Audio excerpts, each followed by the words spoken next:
Yes, welcome everyone. It's Cannabis News. I'm your host, Joe Klare. It's March 6th, 2020. The show, as always, presented to you by the Marijuana Times. MarijuanaTimes.org is where you can find us. A lot of great articles there as well from a ton of great writers. Follow the cannabis community, industry, and beyond at MarijuanaTimes.org. Today we're talking about Major League Baseball and their stance regarding cannabis. Also, the ousted CEO of Canopy Growth is back with a new venture, and new marijuana rules released for dispensaries in Rhode Island. We don't do a lot of Rhode Island news, so this is one of those very special Rhode Island episodes of Cannabis News. All of that is coming up first, of course, with Cannabis News is brought to you by Natureside, nature-side.com, and their organic all-natural pesticides.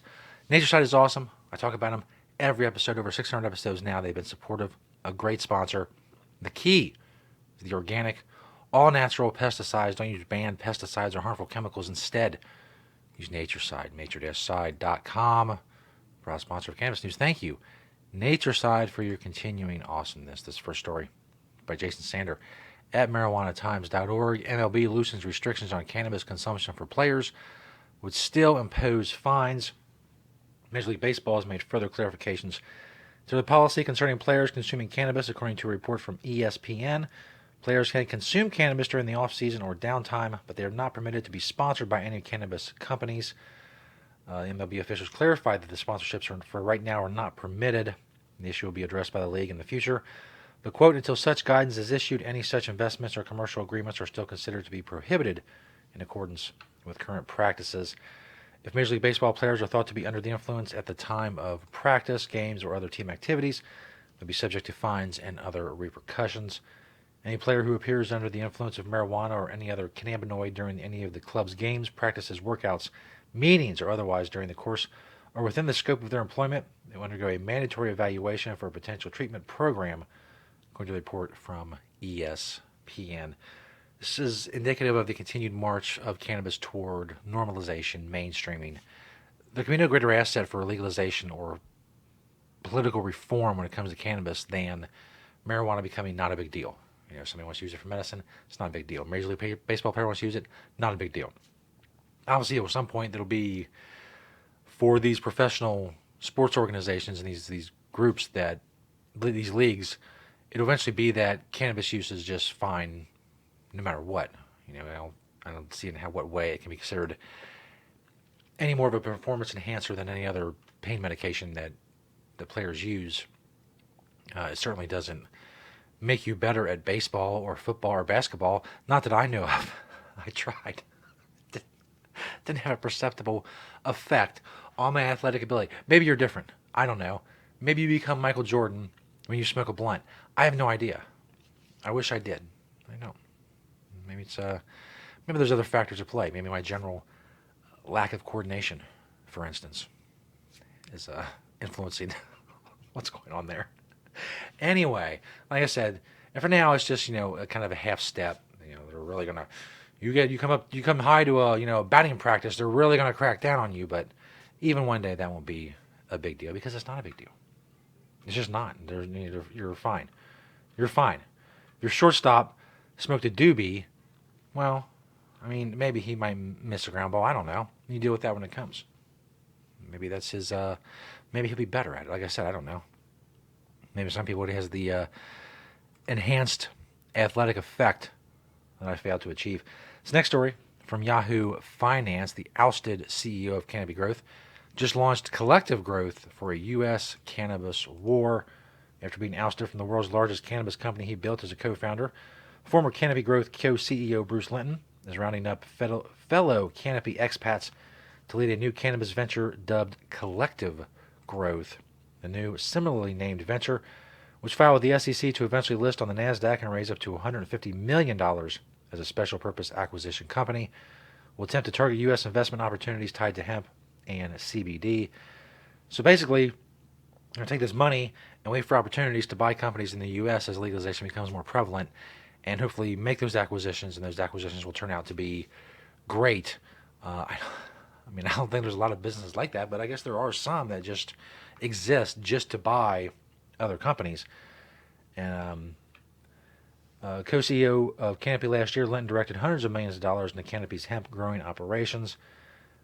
The strategic advisor that oversaw that build out with Linton while he was at Canopy and current chairman of the National Hemp Association, Jeff Whaling, is now working alongside Linton at Collective Growth as a co-founder in the common belief that hemp as a plant is being underutilized if it's harvested solely for CBD. So they want to focus on other aspects of hemp other than CBD when it comes to their acquisitions.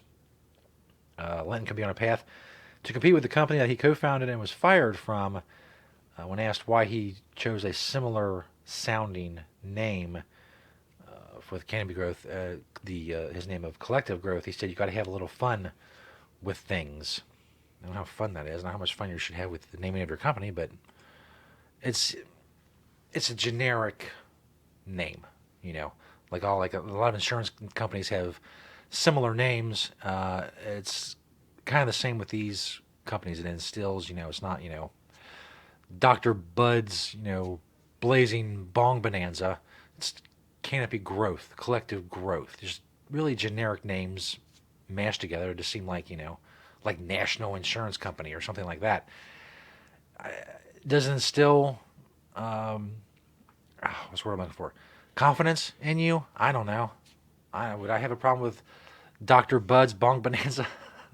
Probably. Seems a bit much, and a lot of B's.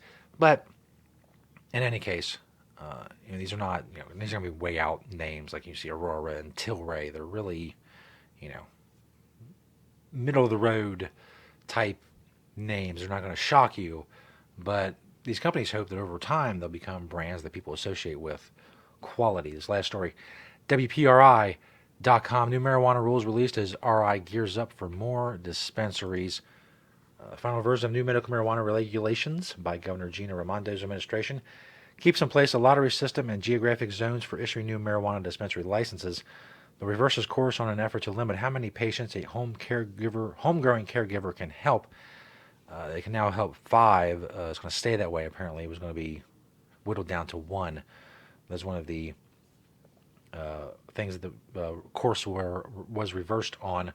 128 pages of regulations, which detail how the State Department of Business Regulation will license new compassion centers, was released after a power struggle over them between Raimondo and General Assembly leadership was resolved last month. The new rules are going into effect on March 25th, and DBR expects to announce the application period for 6 new dispensaries known as compassion centers in the coming weeks.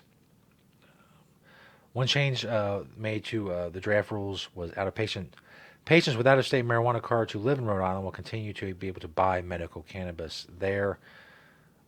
Patients said Rhode Island's requirement for a doctor's visit to get a card can be onerous since insurance companies typically don't cover the visit because of federal prohibition of marijuana. As mentioned, the new rules also allow registered caregivers to continue to grow for 5 patients instead of the proposal for just 1 patient. The regulations also ban the soon-to-be licensed compassion centers from growing cannabis at first. There's going to be a study, apparently.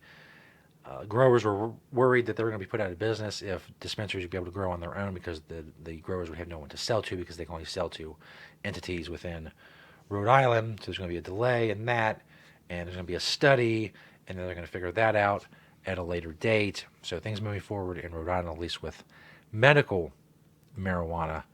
And you see, again, the problems that all these restrictions cause.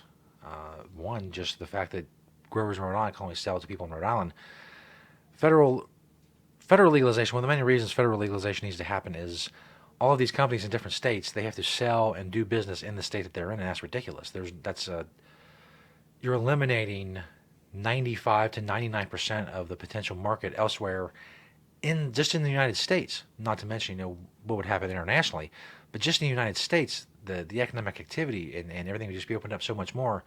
If a grower in Oregon, say, their prices are cheap out there, and a buyer, a dispensary in Wisconsin or whatever, a retail shop in Michigan needs a product, and they go to buy it from Oregon, and Oregon can sell it for a better price. The Oregon grower can sell it for a better price to these people than they can to people in Oregon, and that will help a lot with supply problems, with all kinds of economic problems. Just opening up that alone. But we talk about it still. As I said many times, just the discussion is just so much discussion. It was ironic because that's what I do here. But at some point, action is necessary. You just need to follow a follow up of the words, the mountains and mountains of words. Just this story here, the 128 pages of regulations for a handful of dispensaries for marijuana. It's a lot, just a lot.